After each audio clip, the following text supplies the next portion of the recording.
আল্লাহ যাকে মাফ করতে চাইবেন তাকে একটা পর্দার আড়ালে নিয়ে যাবেন, জিজ্ঞেস করুন, এই বান্দা এইসব কাজ করছো?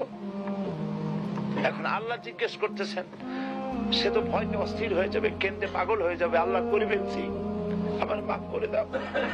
আল্লাহ পাক তার জবানে সমস্ত পাপের কথা শুনে সে যখন অনুতপ্ত হয়ে কাঁদতে থাকবে, আল্লাহ বলবেন, যা মাফ করে দিলাম, জান্নাতে চলে যা। এইটা হচ্ছে হিসাবে ইয়াসির। আল্লাহুম্মা হাসিবনি হিসাবান ইয়াসিরা।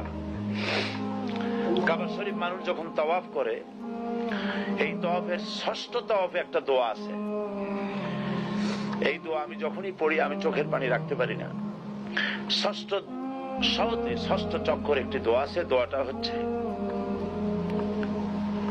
আল্লাহুম্মা ইন্না আলাইয়া হুকুকান কাসীরান ফীমা বাইনি ওয়া বাইনাক।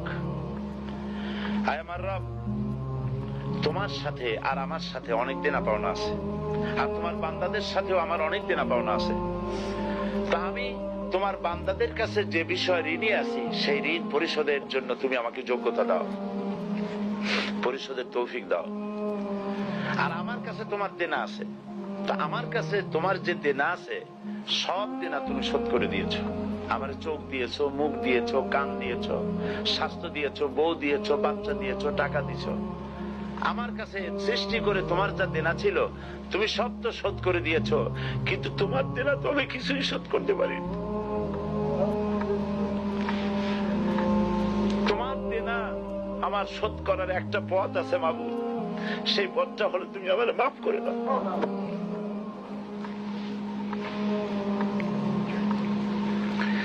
এইটা ছাড়া আমার কাছে কোনো পথ নাই মাবুদ। তুমি যদি কিয়ামতের দিন আমাকে প্রশ্ন করো যে যৌবন কাটাইছো কোন পথে, আমি তো জবাব দেওয়ার পথ রাখি নাই। আমি তো আমার যৌবনকে নষ্ট করে ফেলেছি।